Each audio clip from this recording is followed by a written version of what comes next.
Hey there, it's Stephanie with Project Vibrancy Meals. How's it going? So today I'm going to answer some of your questions, and I'll also tell you how you can ask me questions. So these questions have come in through DMs on Instagram. My Instagram account is stephanie.a.meyer, and I am happy to have you send me a DM and ask me questions. I think I'm pretty good about answering them there. You can always leave questions here underneath my Facebook Live presentations, which I do on Thursdays. I usually shoot for 2 p.m., but today I'm here a little bit early because I have a meeting at 2:15. So, you know, I'm usually here around that time, and you can always catch me on the replay. Sending DMs through this Fresh Start page, I have a little harder time keeping track of. It's just kind of a clunky interface, so I tend to miss those a little bit more. If you are in either of my Facebook groups, well, you're here on my page if you're seeing this, so you can leave a question here. I have a private Project Vibrancy Meals Facebook group for paid members of PVM only. You know who you are. You are my batch bosses. Thank you. And certainly you can ask me questions in there, and we have conversations in there all the time. And then if you have ever done my Healing Green Broth 30-day challenge, that has a free group that goes along with it for people that have signed up for the challenge. You get the link when I send you the recipes for the challenge. I send 4 emails total, one with a new bone broth recipe and a couple of flavor variations each week. So if you've been wanting to try the Healing Green Broth challenge, go to healinggreenbroth.com and sign up. It's totally free, and it's really fun and delicious, and this is an awesome time of year to do it because greens and herbs are at the markets, or maybe they're in your garden, or they're coming in your CSA box, and Healing Green Broth is an amazing way to eat quite a few greens in basically 1 mug of broth, which is filling, super nutritious, it's great for your skin, and it kind of does give you a little energy boost. So I like to use it instead of coffee and instead of caffeine. It's also a nice stand-in as a snack in the afternoon. If you're one of those people that comes home from work absolutely starving, Healing Green Broth is perfect for that because it can really tie you over till dinner. So anyway, you can leave me questions in any of those places, and then you can also send a note through my blog, Fresh Start. Those are a little harder for me to see too because I just get spam, so sometimes I tune them out a little bit, but they do come into my email. So however you want to ask me questions, I just start to keep a list, and then I come on here and answer them as often as I can. I like to not totally bombard you with Q&As, but I thought it'd be fun to do one today. I thought it'd be really fun because it's very sunny and gorgeous in Minneapolis right now. Thank heavens, finally we can be outside. It's even hot. It's hot today, and that means sunshine. And I wanted to talk a little bit. This is sort of a segue into the first question, but I love to get some sun, not too much sun. I actually wear sunblock on my face every day, all year round, 365 days a year, and I have since I was in college, actually, which I think is just sort of a stroke of luck. But I believe it's a thing that has helped me not have a lot of wrinkles in my face. I'm 52. I don't feel like I have a lot of wrinkles in my face, so sunblock on your face is a very important thing.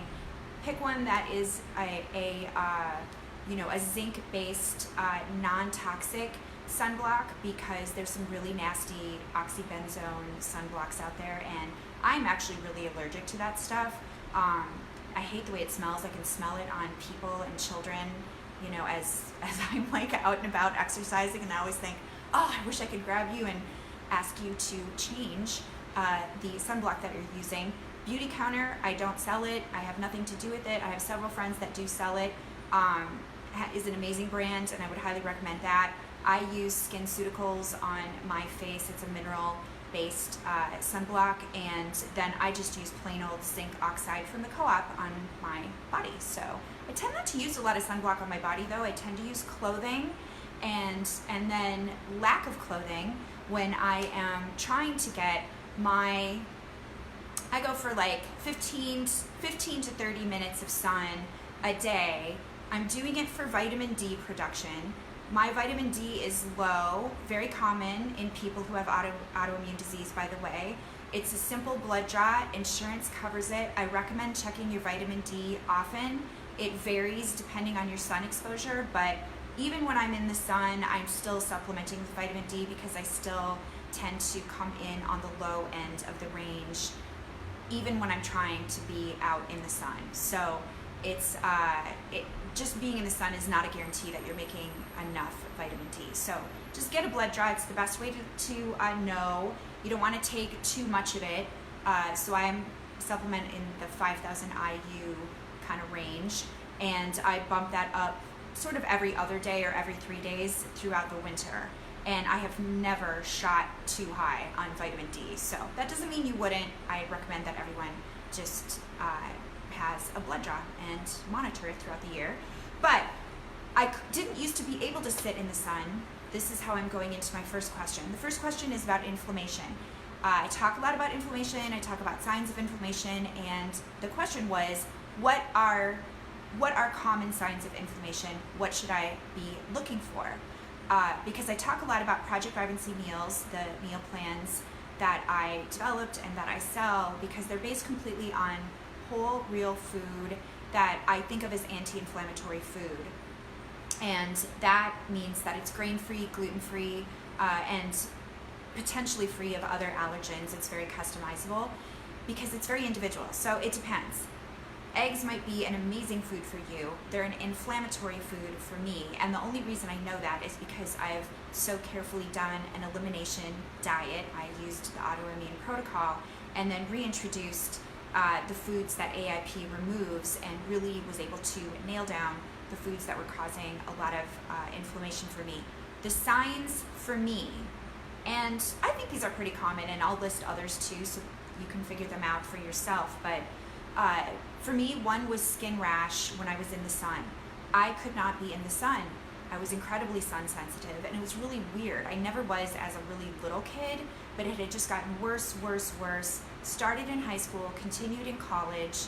I didn't do anybody any favors by, using tanning beds occasionally in college. Luckily not too much, but it actually helped with my sun sensitivity. That's part of the reason that I did it.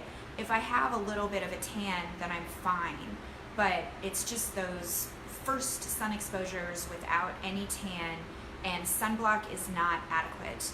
In fact, I think that's how I figured out that I was reacting to some of those oxybenzone and other kind of chemical sunblocks. So I do better if I'm using zinc sunblock, or I used to.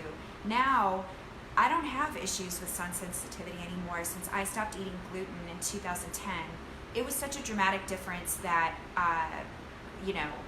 I stopped in the summertime, and it was one of the first things. I was like, oh my God, look, I don't have hives. I would get hives all over my arms. The itch would be beyond comprehension, and I was just basically allergic to the sun. And that was one of the signs that I was, as my friend Molly would say, en fuego. I was on fire. I was just an inflammation bomb, basically. And the other signs were tons of joint pain that had nothing to do with rheumatoid arthritis. Certainly eventually became part of my diagnosis of Hashimoto's. But at the time, I was going to physical therapy, I was trying acupuncture, I was, doing massage, I was trying all of these things, and nothing was really helping. It was just a sign of inflammation. Another big one is brain fog and fatigue, and feeling really just kind of loopy and hard to think and sleepy, especially in the afternoon. It would really hit me after lunches. I'm sure I was eating sandwiches and, gluten, and our typical American lunches really would tank me. And that was incredibly frustrating. It really cut into my productivity, and you just want to have your brain. If you've experienced brain fog, you know what I mean. You feel like you're not yourself, and it's incredibly frustrating. And if you have to be driving around, going to pick up kids, and in a sunny, hot car, that used to just kill me. It was so terrible. And I don't experience that anymore. Or if I do, I know that I've eaten something that I'm having a reaction to. Lots of swelling. I had joint swelling. I had hand swelling. My face was swollen. My eyes would swell. They still do. That's still a reaction that I have. And weirdly, I now count on those signs of inflammation to inform me of something that I have eaten and something that is causing me issues. And I use that as data basically to make changes in the things that I'm eating and in the activities that I'm doing. But until you get to that point, it's just annoying, and it's, you want to get to the bottom of it. Masking inflammation with medication. Another big sign of inflammation is having acid reflux and having digestive issues. Just taking medication to mask those problems feels pretty terrible. If you have done that, you know what I mean. It's a gut feeling where you know that you're just not getting to the bottom of what is causing it. And I personally am very driven to figure out cause and then make the change, because I don't want to take medications that just mask my symptoms when I know that I'm unhealthy and that things are going wrong. So that's why I'm such a big fan of elimination diets. That's why I used the autoimmune protocol. It helped me figure out a ton of food sensitivities, and then it helped me heal so that I could reintroduce some foods back again. So kind of a side question I get a lot is, do I still follow AIP? And when I'm at home, I basically do. When I'm cooking for myself, when I'm developing recipes for my blog mostly, and when I'm developing recipes for Project Vibrancy Meals, I am following the autoimmune protocol.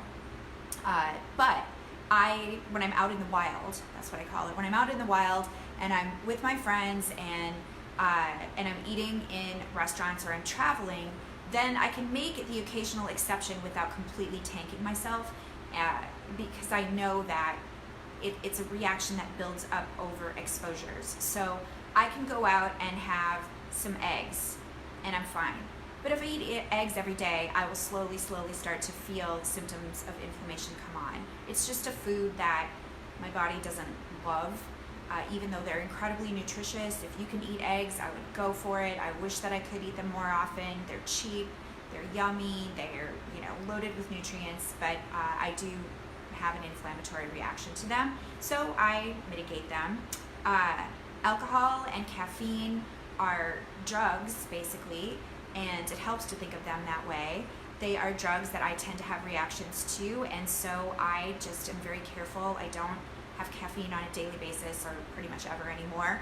It causes a lot of inflammation for me. And alcohol I can have once or twice a week, and I save it for when I go out with friends, and that seems to work just fine. And if I have it more than that, then I start to tank and feel really terrible, and it messes with my gut health. I can do a little bit of dairy, but again, not every day. Nuts and seeds, chocolate, and nightshades. Those are all the AIP removals. I can have bites of them and have them now, but I don't eat those things every day, and I tend not to cook with them here at home. I do eat a fair amount of rice. It agrees with me really nicely. I can have rice pasta. I can eat white rice. It's kind of a cheap and easy way to get some carbs, and I am really enjoying having that again. And I can eat white potatoes. They kind of were never a problem for me. So anyway, that sort of answers the inflammation question. And if you have more questions about it, please leave them below. It's a very complicated topic, but I'm happy to keep talking about it. And I'm happy to point you toward resources that can help you continue to figure them out. And, I'm basically going to recommend doing an elimination diet, keeping a very careful food journal. I am happy to help you walk through that. I coach people through that all the time. Just let me know if you're interested. And then that's why I developed Project Vibrancy Meals too, because then at least gives you dinners that are completely elimination diet compliant and kind of gets you on the path so it doesn't feel quite so overwhelming. But you just let me know. I'll keep talking about it. And then the second question is a little bit in that vein. I thought this was kind of cute, actually. How do you keep a positive attitude about following an elimination diet or having some food restrictions? And I had to think about that. It's partly natural born personality. I was a cheerleader in high school. I was the rush chair of my sorority. I like cheering people on. I like coaching and providing support, and I guess I'm a naturally pretty positive person. However, all of us are change averse, And when I was going to start the autoimmune protocol, I was not happy about it. I cried and I was really upset. And I was worried that I wasn't going to be able to socialize with my friends, that I wasn't going to be able to eat in restaurants anymore. Those two things, I was able to socialize just fine. My friends were completely cool about it, and it really was basically a non-issue. And then I was even able to eat in restaurants more often than I thought I would be able to, because I opened conversations with chefs that I knew. Not everybody knows chefs, but it is absolutely worth picking up the phone and calling restaurants and having conversations, especially for special occasions. There are plenty of places that are willing to work with the constraints of the autoimmune protocol and other elimination diets and come up with some pretty amazing food. Sometimes I felt like I got the winner meal, because the thing about limitations, and perhaps you've seen this to be true as well, is that it can really spur creativity. So I know that almost everybody has had the experience of thinking you have no food in your refrigerator, but you're too tired to go out and you don't want to order takeout or carry in delivery, and so you decide to make do with what you have in your pantry and what you have in your fridge, and it turns out to be one of the most amazing meals you've ever made. Have you ever had that happen before? I have this conversation with people all the time. That's basically how I thought about the autoimmune protocol. It was this series of limitations that just blew up my creativity, because I didn't want to give up my cravings. So I got really creative about finding substitutions that could still meet my cravings. So I didn't feel deprived. I just felt challenged, and that was exciting for me. And so I do encourage people to try to think about it that way. It's very difficult, I understand. You've been diagnosed with an autoimmune disease, or you're struggling with symptoms of inflammation, and it sucks. It sucks to be tired, it sucks to be in pain. And then if you're not someone who has really loved cooking and who was even cooking every day, to take on this enormous task is definitely overwhelming. But by breaking it down into little pieces, you don't have to go 100% AIP or elimination all at once, by the way. None of this is black or white. You can just pick a few things to experiment with. I love telling people and asking people, what is your gut feeling about reactions that you're having? A lot of people already know the foods that aren't working for them, and just create an elimination of that. It doesn't have to be perfect. And so creating little mini challenges and embracing the creativity that can come from that, finding good substitutions, can be fun if you can open your mind and your heart to thinking about it that way. So it helped me a lot to have that kind of perspective shift. And it brings me to my next point, which is that despite it being my natural personality, I really do have to work quite hard at embracing change and sort of taking leaps of faith, basically, that the things that are happening in my life are happening for a reason and not fighting against them.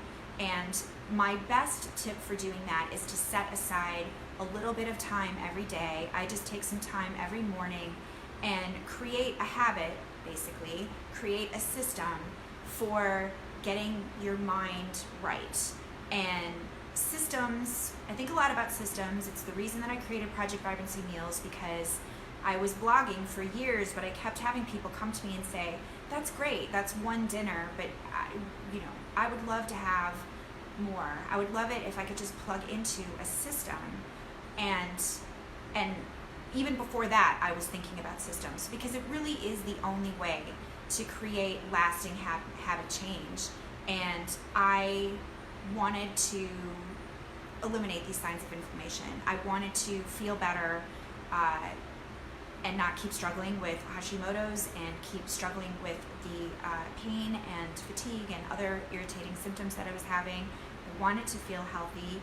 And then as other big changes have come up in my life, which happens for everyone, I've experienced divorce, my son is grown and gone, just lots of changes, as we all have.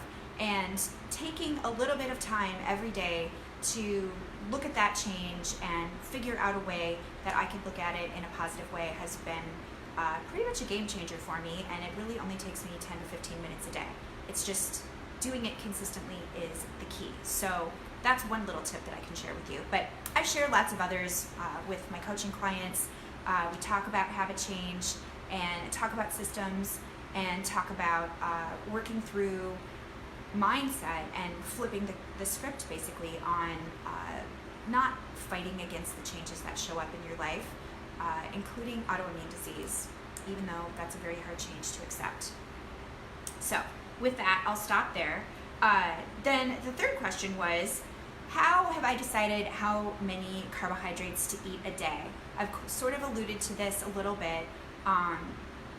Why is it even important? I feel like there's a lot of attention on keto and low carb and probably too much right now. It's really trendy. I love the idea of it because it really does help people eliminate a lot of processed food out of their diet.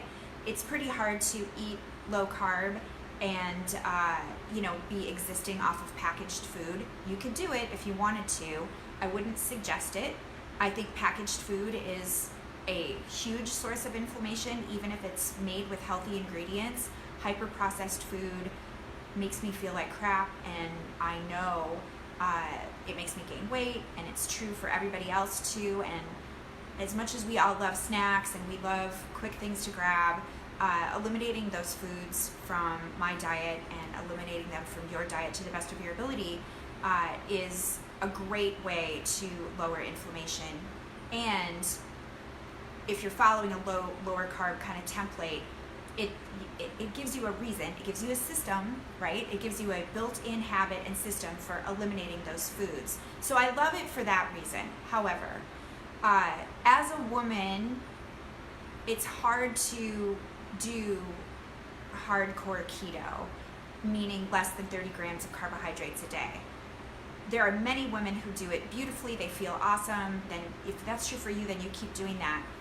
Me with Hashimoto's and other women, if you don't feel well and you feel like you're having a lot of hormone issues with less than 30 grams of carbohydrate a day, then you don't need to do that to have health benefits from eating lower carb. I shoot for personally around 75 grams of carbohydrate a day, unless I'm working out, lifting weights. And I lift weights 2 or 3 times a week. On those days, I eat more like 100 to maybe 120 grams of carbohydrates a day, depending on how hard I worked out. So that's not a huge switch. I don't super freak out about it. I just sort of naturally know I'm just gonna eat a little bit more. Like I'll eat some rice on those days, something that gives me some more carbohydrates. I think it's a really nice place to start. And here's the easiest way to do it. Pick a number of grams of protein that you're gonna eat a day and really just kind of make that the same each day. That's easy to do. I pick 100 grams of protein a day. I'm almost 6 feet tall. I should actually probably be eating more protein than that, but I don't feel well when I do. So I, trust that. I pay attention to that. I can't even really do it. Like I just don't have the appetite to do it. So I'm fine with that. 100 grams is where I'm coming in. That stays the same each day. And then I sort of, play with carbohydrates and fat in opposition to each other. I feel better if I eat a little bit lower fat than the typical paleo diet. I'm not a person who's like eating fat bombs or, putting a ton of extra fat in the food that I eat. I actually try not to at all and just let fat naturally occur in, like avocados or the meat that I'm eating. And I don't really cook with a lot of oil or add a lot of extra oil to things because I personally feel better that way. Again, you can make a different decision for yourself. But for me, just being a little bit kind of lower fat paleo, and that means, I can do the 100 grams of carbohydrates a day. But if you've wondered, if you have diabetes in your family, if you're struggling with your weight, then I would suggest the book Wired to Eat by Rob Wolf. He gives a great system for testing your carbohydrate tolerance, basically. And what he's getting at is insulin sensitivity and insulin resistance, which are, insulin resistance is the beginning of diabetes or can lead to diabetes. It's a clue. And our country is in big trouble with insulin resistance and diabetes. processed food really messes with metabolism and can really mess up insulin sensitivity, and so can being inactive. So if you're eating a lot of processed food and you're not doing much exercise, you're basically playing with fire. And I would suggest purchasing a blood glucose monitor. They're not expensive. You can get them at any drugstore. You can get them off Amazon, and it requires, a finger stick, but there's a little, thing to stick your finger, and it doesn't hurt. It's not a big deal. I think it's fascinating. It's one of those few ways that we can actually take a look inside our own bodies and see what's happening. So I'm way into it. I love tracking my blood glucose. It's probably super nerdy and ridiculous, but it's a great thing. And you can just learn really fast how you are responding to the carbohydrates that you eat. After you take a look, basically 1 hour and 2 hours after your meal, postprandial is what it's called. And there are very easy numbers to look at. There are a million charts online. Rob's book is full of a great guideline, and you can start to understand, wow, if your blood sugar is shooting up over 120 post meals, that's something that you'd really want to know. And it would give you a couple of options for increasing your insulin sensitivity. One, I would start exercising and lifting weights, because having muscle is the best way to increase your insulin sensitivity. And then I would start experimenting with eating fewer processed carbohydrates, and then you can test. Everybody's got a little bit different. One very interesting thing, I think he refers to it in the book, is there are some people that can eat a banana and have their blood sugar go through the roof, but eat a chocolate chip cookie and be fine. Part of the reason might be a sensitivity to bananas. And if you're eating carbs that you also have a sensitivity to, like gluten, for instance, you can really exacerbate the insulin response, because it's a stress response in addition to just responding to the glucose. So there's a lot of interesting things that you can take a look at. It doesn't have to be super complicated. I would personally just start with, not eating more than 100 grams of carbohydrate a day, and divide that out throughout the day. Make it from real food and not chips and crackers, and no matter if they're healthy or not, no matter if they're cooked in coconut oil, no matter if they're made from plantains, just, eliminate that kind of food. Eat real food and see what happens. See if you start to notice your inflammation come down, and maybe drop a few pounds if that is a goal of yours. And then if you want to dig in a little bit further, pick up that book, Wired to Eat. I'll put a link to it below, but easily available off Amazon. And pick up a blood glucose monitor and start to take a peek. So that was kind of a lot of information I just dumped on you. I'm going to stop there. I wanted to put in a quick shout out for the Healing Green Broth 30-day challenge. I've been a little remiss in shouting it out. I usually like to do it in the spring. It goes on all the time. It's completely free. Just go to healinggreenbroth.com. You can read all about it, but it's basically a fun little beverage that I came up with a few years ago that is really a meal, a little mini meal, sort of, that you can sip out of a mug. It's just a beautiful bright green soup, and it's an amazing way to get lots of greens and fresh herbs and lemon and, a bit of healthy fat and bone broth into your day. And I just discovered for myself, and then I started making it for friends, that it's very energizing. It makes your skin look great. It's fun to make. It's very delicious. And through the challenge, I send you recipes for different bone broth recipes to teach you how to make really good bone broth. Not really disgusting bone broth, but bone broth that you really look forward to having and cooking with and turning into Healing Green Broth, or however you want to use it. And then I give flavor variations with various different, herbs. So some kind of have a Thai sort of a twist, and there's an Italian, there's Greek, there's French, Mexican, just different fun flavors to play with depending on what kind of herbs you love to eat. And we have a free Facebook group. By the way, you're welcome to ask me questions in there as well. So check it out, healinggreenbroth.com. If you jump into the challenge, make sure you join the group and ask questions in there if you have any. There's always questions about equipment and how to get a smooth, perfectly creamy cup of Healing Green Broth. I think I give you good instructions throughout the challenge, but you're welcome to come in there and ask questions. And questions here too, or DM me, or whatever. All the ways that I said at the beginning, I love to answer your questions. And it gives me topics to chat about with you here. So, all right, I'm done. I hope you have an awesome afternoon. I hope the sun is shining where you are the way that it is here. I hope that it's improving your mood. I hope that if you are in the midst of huge change, that you can not resist it quite so hard and try to find the light and see if you can shift your mindset even a little bit. I'll be hoping that that can happen for you, and I'll be working on it myself. And anyway, I just hope that you have an awesome day. So I'll be back next week. Let me know if you have questions, and take care, you guys. Bye.